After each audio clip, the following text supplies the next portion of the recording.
Good morning, everyone.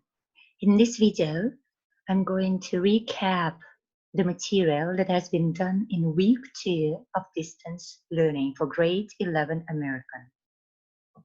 So let me share with you the slide that I want to have on the screen. So here we go.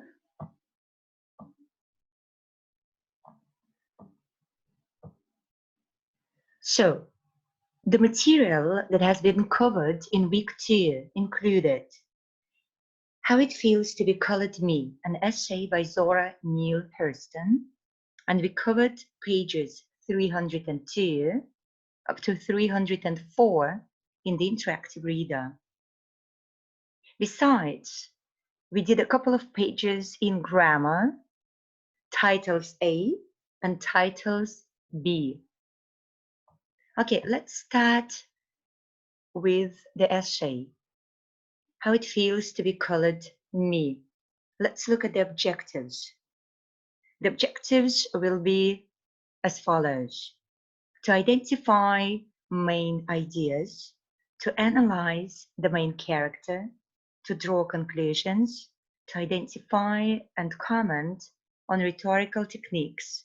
And here we'll focus on 2 rhetorical techniques, repetition and parallel structure.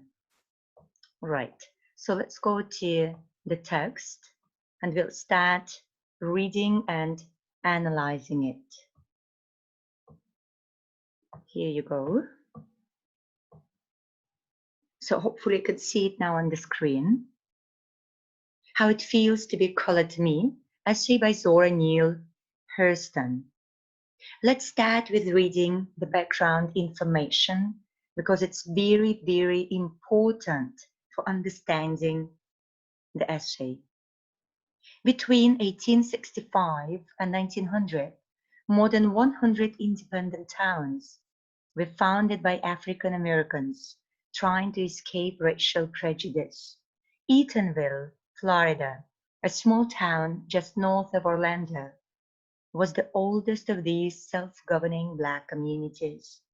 Growing up in Eatonville, Zora Neale Hurston was sheltered from the experiences of exclusion and hatred that shaped the lives of many African Americans. In this essay, first published in 1928, the author describes her feelings about race. Look, from this background, we've learned quite a bit of information. First of all, we have to understand that the essay was written in 1928. So here we're talking about almost 100 years ago. Yes. The second thing that we have to understand from this background is that Eatonville is not a usual town. It's quite unusual because it was built specifically for the Black community, right? What else do we have to understand from this passage? That at that time, racism in the United States of America was on the rise. So yes, people had to deal with exclusion, hatred, prejudice. But when Zora Neale Hurston, the author, the writer of the essay, was growing in this town of Eatonville, she was kind of sheltered from all these unpleasant things. But then, of course, in the essay, we're going to find out what happened to her later in life.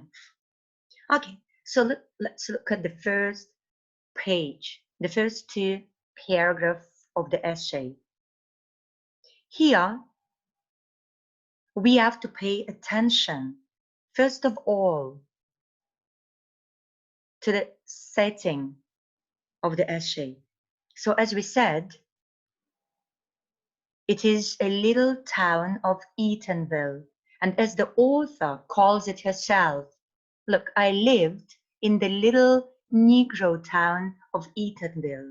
We all know very well that in the 21st century, it would be absolutely unacceptable to call a colored person a Negro, yes? But please remember that the essay was written in 1928.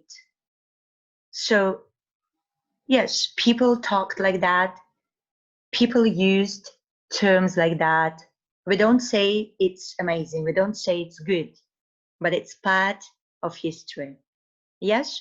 So, this little town of Eatonville is located in Florida, and it is exclusively a colored town. This is important. Then, in the next line, we are dealing with an example of a parallel structure or parallelism. Let's read the passage. The only white people I knew passed through the town going to or coming from Orlando. Remember, only colored people lived in this town. So white people never stayed. They never lived in Eatonville. They just passed through the town. Now, in lines 9 and 10, please pay attention to the parallel structure. If you do not remember the definition of a parallel structure, please go back to page 300. What is a parallel structure? It's the use of similar grammatical constructions to express ideas that are related or equal in importance. Yes? So let's go back to our page and read again the parallel structure. The native whites rode dusty horses. The northern tourists chucked down the sandy village road in automobiles. So why does she use this parallel structure in this context? Apparently, Zora wants to show the reader the difference between the whites who live just in the vicinity of Eatonville, or so-called the native whites, and the whites that came from the north, or so-called northern tourists. Now, let's look at question 8 in the margin on the left. Here we have rhetorical techniques. We have to underline the parallel structures. We did underline them, as you see. Then, what do we have to do? We have to explain it.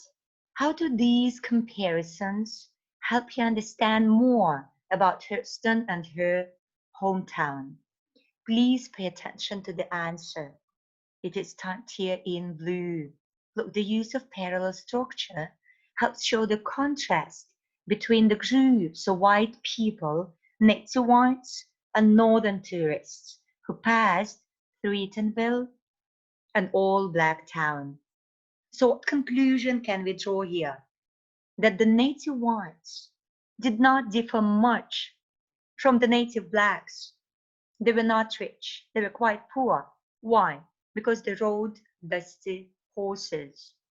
Nothing to look at. While the northern tourists were quite well off. Why? Because they came to the village in cars. And at that time, a car was a sign of prosperity, of money. All right? So that's what we learned from this parallel structure. So of course, in the next lines, Zora describes the reaction of the local population to those northern whites or northern tourists. They were peered at cautiously from behind curtains by the timid. The more venturesome would come out on the porch to watch them go past and got just as much pleasure out of the tourists as the tourists got out of the village. Here we have the second parallel structure on this page. Look, starting with the word got. Got just as much pleasure out of the tourists. Who got pleasure out of the tourists? Of course, the locals, people who lived in Eatonville. Yes? But at the same time, the tourists got a lot of pleasure out of the village. Why? Because Eatonville was a black town, exclusively black, built exclusively for colored people. So for the whites, it was an unusual place. It was an unusual experience, right? So both the natives and the northern tourists derived some pleasure from the experience. All right, so we are done here with page 302, and let's move on. Yeah, let's go to page 303. Here, we are dealing with Zora, her personality, her character traits, and we learn that she is a vivacious, intelligent, energetic, friendly, easygoing girl. How do we know that? Remember on the previous page, she claims that some people were quite shy and timid, and when the whites were passing through the town, they preferred to hide behind the curtains. Zora, on the other hand, was absolutely different. Every time she saw the white people passing by, what did she do? She came out. She wanted to be in the front row. For her, the whole thing was a show, you know? She pretended she was in a theater. She wanted to see everything clearly. Not only that, she wanted to participate in the show. She wanted to be not just a spectator, but also an actor. So her favorite place was atop the gate post, right? Now, what does she claim? When she saw tourists, she actually spoke to them in passing. Look what she says here, I'm quoting. Not only did I enjoy the show, we're in line 20, but I didn't mind the actors knowing that I liked it. I actually spoke to them in passing. I'd wave at them, and when they returned my salute, I would say something like this. How do well, I thank you, where you going? Usually automobile or the horse paused at this, and after quick exchange of compliments, I would probably go a piece of the way with them, as we say in Father's Florida. Right? So see, she enjoyed the whole show. She was part of it. She was an actor. She enjoyed every bit of it. Obviously, her family disapproved of the whole thing. What does she say? If one of my family happened to come to the front in time to see me, of course negotiations would be rudely broken off. Right? So the next paragraph is quite important to understanding of the essay. Here we learn that while Zora lived in Eatonville, she was quite naive. She didn't understand all those notions of prejudice, hatred, racial hatred, racism. She was innocent, right? So basically, the only thing she understood was yes, she was black, and these people were white. But the only difference between them, according to her, was what? That she stayed in the town and they just passed through it. Yes, she claims it in the first two sentences of this paragraph, in lines 31 and 32. Look, during this period, white people differed from colored to me only in that they rode through town and never lived there. Then we learn a little bit more about Zora's personality. We learned that she loved performing in front of the ones. She loved dancing. She loved singing. She didn't do it just for money, although sometimes she did get paid, yes, but she did it just for the pleasure of it. She was a performer at heart. Then, in line 41, please look at it carefully. A drastic change occurred. Let's read this paragraph together. But changes came in the family when I was 13 and I was sent to school in Jacksonville. I left Eatonville, the town of the Oleanders, Azora. When I disembarked from the riverboat at Jacksonville, she was no more. And that's a very important phrase. Who was no more?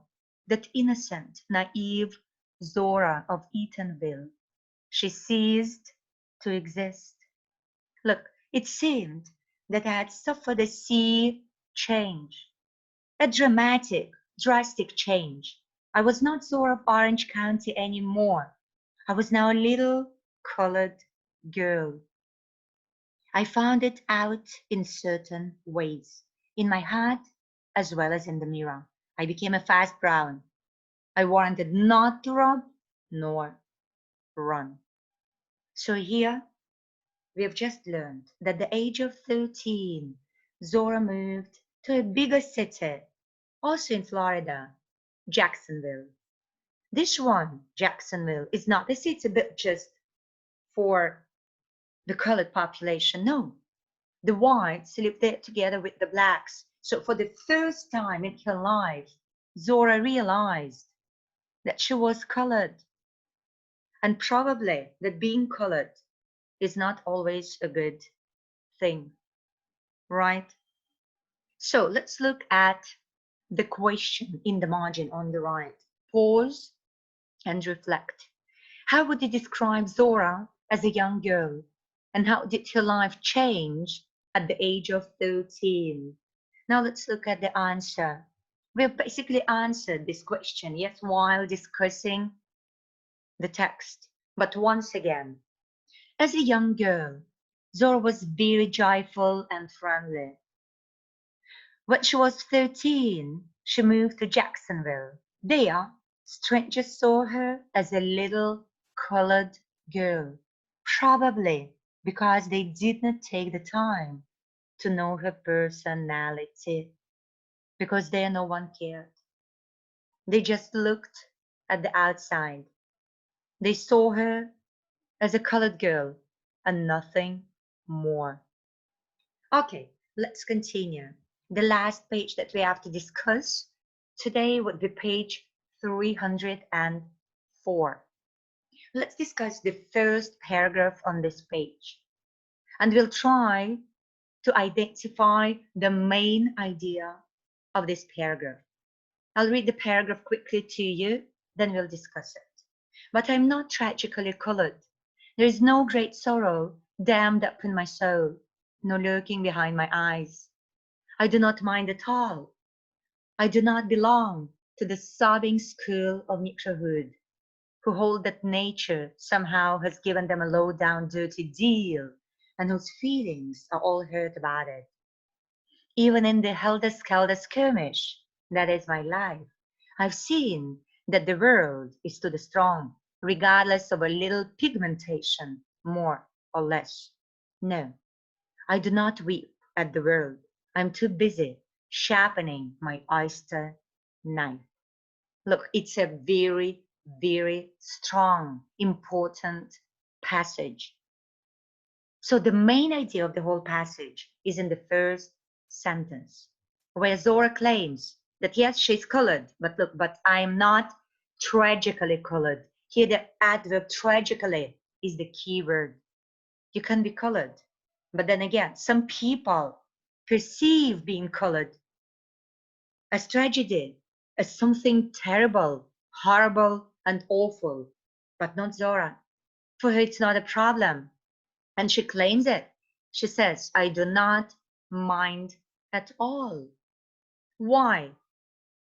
She criticizes here the so-called sobbing school of Negrohood.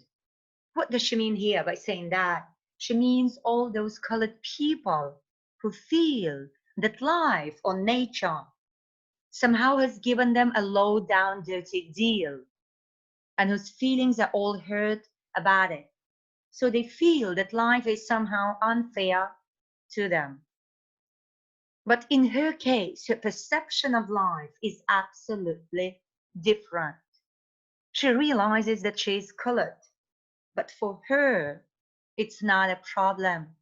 Vice versa, she's eager to live her life to the fullest.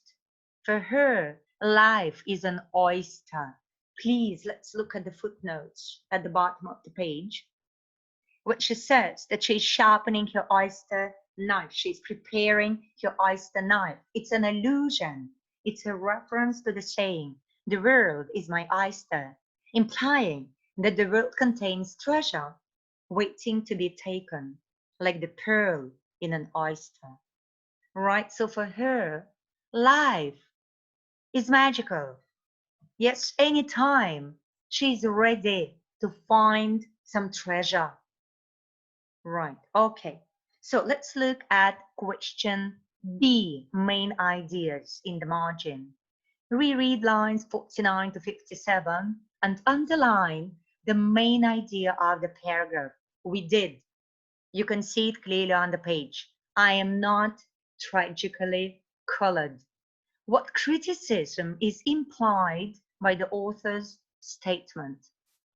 Her statement implies that other blacks feel sorry for themselves, while she does not see her race as a tragedy.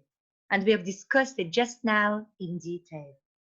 Now, let's look at the next paragraph on this page, starting from line 58. I'll read it briefly, and our objective will be to find examples of repetition, okay? And then we'll try to comment on the use of repetition in this passage. Right.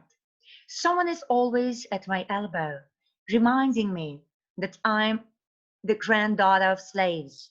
It fails to register depression with me. Slavery is 60 years in the past. The operation was successful and the patient is doing well. Thank you.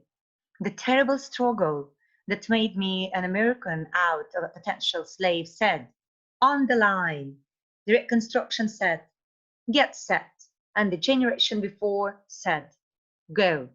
I'm off to a flying start, and I must not halt in the stretch to look behind and weep. Slavery is the price I paid for civilization, and the choice was not with me. It is a bully adventure and worth all that I have paid through my ancestors for it. No one on earth ever had a greater chance for glory. The world to be won and nothing to be lost. It is thrilling to think, to know that for any act of mine, I shall get twice as much praise or twice as much blame. It is quite exciting to hold the center of the national stage with the spectators not knowing whether to laugh or to weep. So, again, a very powerful passage where she expresses her ideas about her race, about her life, about being an American. Okay, look, I'm sure you've paid attention to the fact that the words slaves, slave, and slavery have been repeated several times in this passage. If you look at the text, you see that they're underlined in blue. So this is an example of repetition. Now, why does she repeat these words? This is the main idea of the whole passage. Look what she claims. She says that yes, she's a granddaughter of slaves. We all know that when America was discovered, a lot of ships full of slaves, full of black people from Africa arrived in Americas. These people were brought there against their will. You understand that? That's why she calls it a bully adventure. They were bullied into this so-called adventure. And then their whole lives, they had to work on plantations, fields, as servants, as workers, right? So, yes, your ancestors paid a very high price. But now she's not a slave anymore because slavery was abolished in the United States of America as a result of the Civil War. So in 1861, slavery ceased to exist as an institution, right? So Zora herself is not a slave. And that's what she says. Yes, my ancestors were slaves. Yes, They paid a very high price for being American, for living in this country, for getting an opportunity. Yes? So she is not ready to weep. She's not ready to whine. She's ready to live her life because no one on earth ever had a greater chance for glory. Look, we may criticize America. We may say it's not the best country in the world, but it is a fact that it is a strong country that can offer a lot of opportunities. So here, she's been a patriot. She's been a true American. She believes in her country and she believes in herself, right? So, what else?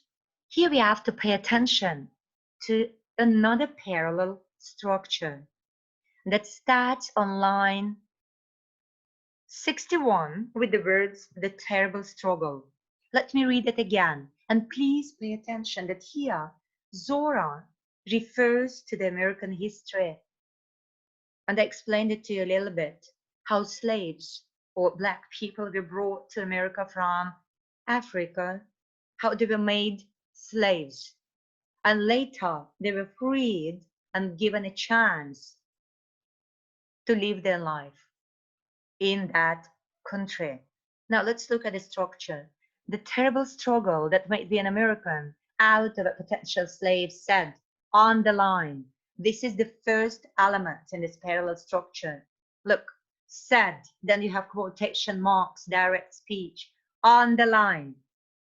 The reconstruction said, the second element. Get set, see the same structure, that's why we call it parallel. And the chain reaction before said, go, this is the third element. So she compares herself to a runner. Yes, to a runner who's getting set, who's getting ready to run where? To live her life. All right?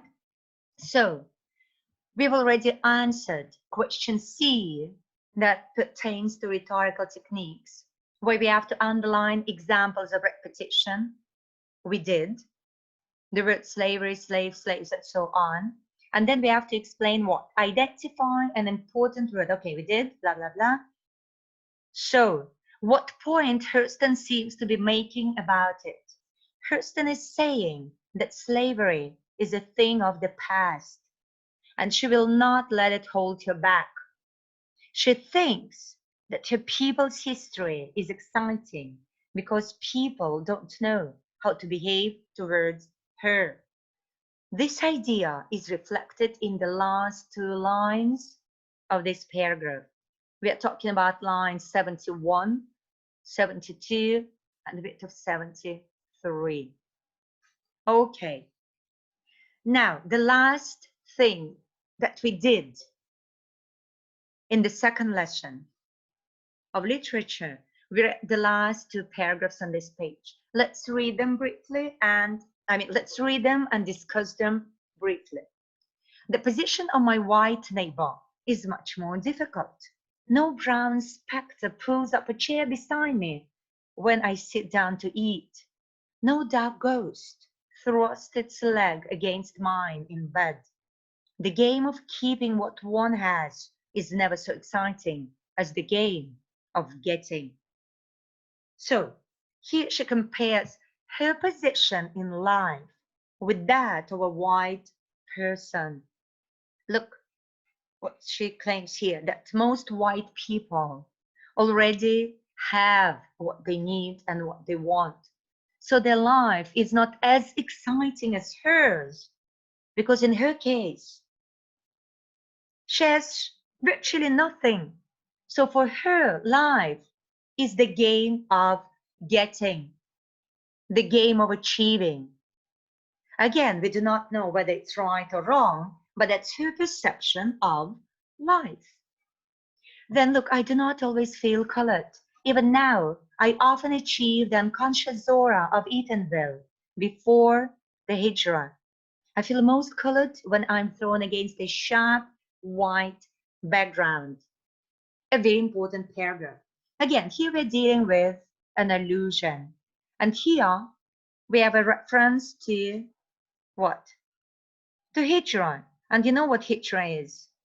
It's a journey, yeah, that Muhammad had, from Mecca to Medina in 622.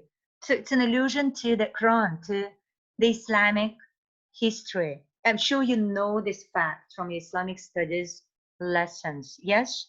So Muhammad moved or journeyed from Mecca to Medina, but here Zora traveled from Eatonville, a sheltered town where she felt innocent.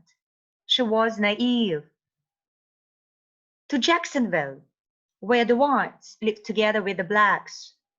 So even now, when she's in Jacksonville, sometimes she has moments, but somehow she wakes up and again she feels she's that little Zora of Eatonville, that naive girl, that little girl who did not understand the difference between the blacks and the whites. But then in Jacksonville, it's a different situation. See, she says, I feel most colored when I'm thrown against a sharp white background. All right, that's all about the two literature lessons that were covered in week 2. Let me stop sharing this slide and we'll go to grammar. We'll try to recap it quickly. We have about 8 minutes left. So in grammar, we were discussing titles and what were the objectives of our grammar lesson? To capitalize titles correctly, following all the rules. So let's look at the first slide and the first rule. Capitalize the person's title when the title comes before the name. This is important. The title should come before the name. Look at the examples that I gave you here. Dr. Moreno. The title is Doctor. We capitalize it. Why? Because the title Doctor comes before the proper noun Moreno. That is a person's name. President Lincoln. Again, we have the title President that comes before the name Lincoln. Commissioner Jacobs. Exactly the same. Commissioner is the title. It comes before the proper noun Jacobs or family name. The second rule says a title used alone or following a person's name is not capitalized. Look at the examples. A former president. Here the title president is not attached to any name. It is used alone. That's why the title president is not capitalized. An old doctor, the same case, the same situation. The title doctor is used without any name. That's why we have no capital letter in the word doctor. The last example, Tobias, a local doctor. Here we have an example of an appositive where a local doctor, the title doctor, comes after the family name Tobias, or just the name Tobias. So we do not capitalize the title doctor, right? Then we did 2 exercises on page 213 in the big grammar book. Now, in the photocopied booklets, it would be page 24, if I'm not mistaken. What did we do in this exercise? In exercise A, we had to look at several phrases consisting people's titles. And we had to decide whether these titles are capitalized properly or not. And we had to correct all the mistakes. So here we have the answers to exercise A. Then we did exercise B on the same page, where we had to read a paragraph And again, find all the mistakes in capitalization and correct them. And here you have the answers for exercise B.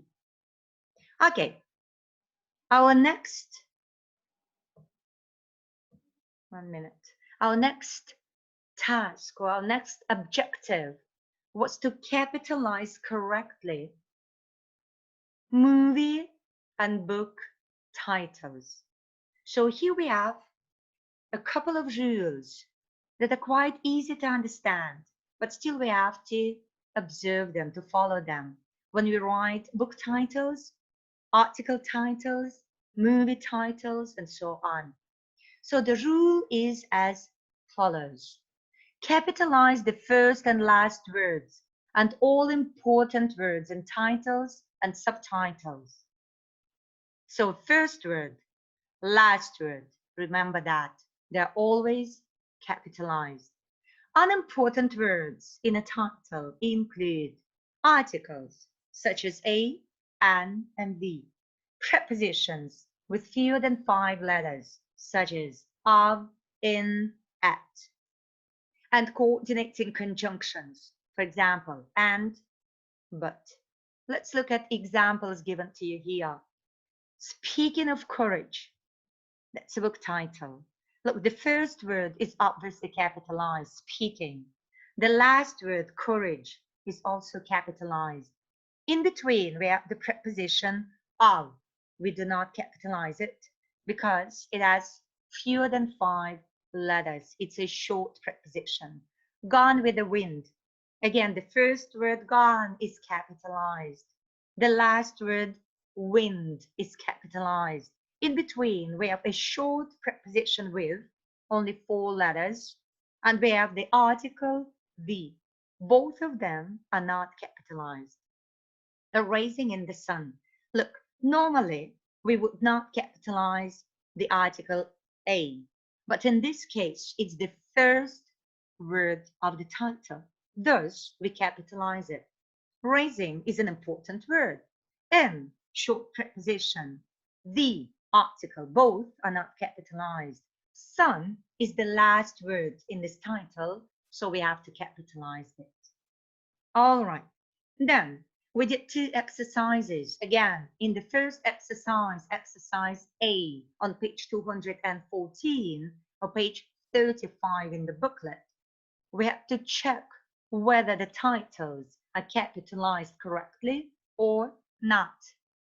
And if not, we have to correct all the mistakes.